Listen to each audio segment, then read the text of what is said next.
Hi, Michael Buffer here, and let's get ready for FM Boxing Media. This is Frankie Morgan here from FM Boxing Media, brought to you by For You Hair Products, a high-protein company, and Giggling Pig Co. And today I'm here with the busiest man in the room, ain't you? No, you're meant to be busy, are you? I'm very busy, but I'm probably not as busy as old Francis up there. But yeah, I am busy at the moment, yeah. You was busy earlier at TalkSport, weren't you? Yeah, I was on TalkSport earlier at, I don't know what time, 12 o'clock, yeah, I was on there with Simon and Jim White, speaking about the state of British boxing, yeah.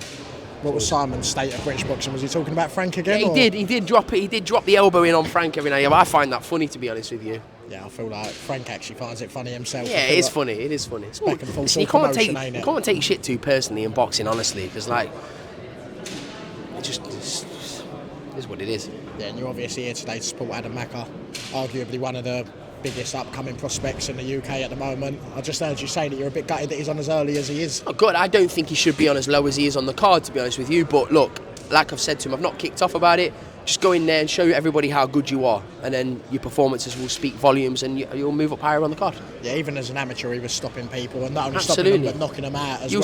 You'll see it tomorrow night. He'll go through that guy, and he'll look really good, and he'll excite people. That's what he does. Yeah, and looking through your Instagram just now, I just had a look at your 3 pin posts. It's actually quite impressive, ain't it? The fights that you've got coming up, Monaco, you've got Orlando. It's like you're travelling around the world with your fighters. Yeah. So I've got Pat Brown fighting Valera on November the 1st. Jack Catchell then on November the 15th against Echo Esserman at Tottenham Hotspur. Then Cameron Vong in Birmingham against Vuong and Gwynne, and then Monte Carlo for Conor Walker against Pat McCormack. Crackers, domestic crackers. Yeah, a lot of people weren't sure if that Cameron Vong Vuong and Gwynne fight was going to happen again. It was always going to happen. It was just going to happen on our terms. Yeah. And do you feel like now's the perfect time for that fight? Yeah, look, it's a fight that we all wanted. Matchroom obviously insisted on it, as they do. Cameron desperate to make the fight. Cameron wanted the fight straight afterwards, but I thought it was better just to strip it back a little bit. And listen, it was my fault in the first place. I put Cameron in that position, which sometimes you get it right, sometimes you get it wrong. Cameron still won the fight. I don't care what anybody says. I watched it back.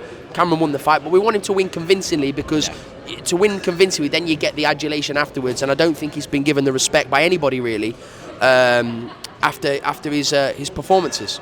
Yeah, and obviously we had Junaid Boston fighting last week, and that was one of them where it was a rematch, and a lot of people thought that might have been a step early. Is that the reason that you took him a step back? 100%. Look, Junaid's another young man. I thought Junaid showed everything it takes to be a champion in that fight. I just think he was a bit inexperienced. He got caught with a big shot, but he showed huge bollocks in that fight, Junaid, against Fawaz, because a lot of people, they would have been either knocked out or they just wouldn't have wanted to be involved in that fight so early on, but Junaid embraced it. Probably unlucky not to get the win. But listen, I don't manage Junaid. I've got no connection to Junaid, but I was like proud of him watching it. I was thinking, if you're associated to Junaid Boston, you're proud of him watching that fight. Yeah, 100%. And obviously Jack Catchell out. Oh, bit bright in here, ain't it? Jack Catchell obviously out Tottenham Hotspur Stadium.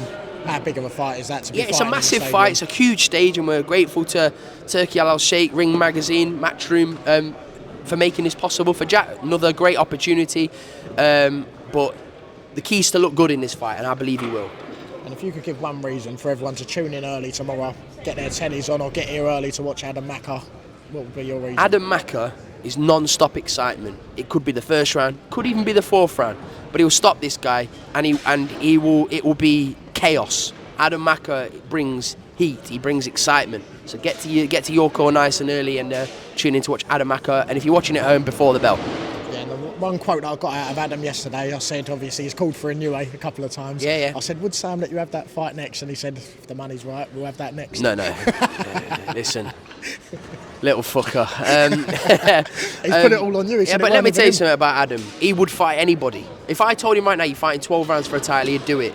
But Adams, I'm never going to have. Some fighters you have problems with, some fighters you don't. Yeah, I'm never going to have a problem with matching him or telling him this is the fight, because Adam's one of those kids. He wants to be a champion, but we're going to take it very slowly and steady with Adam. He's only 18 years old, and we'll do it correctly. Sam, thank you very much for the interview. I appreciate your time. Nice one, mate. Appreciate I look forward to seeing you too. Cheers, mate.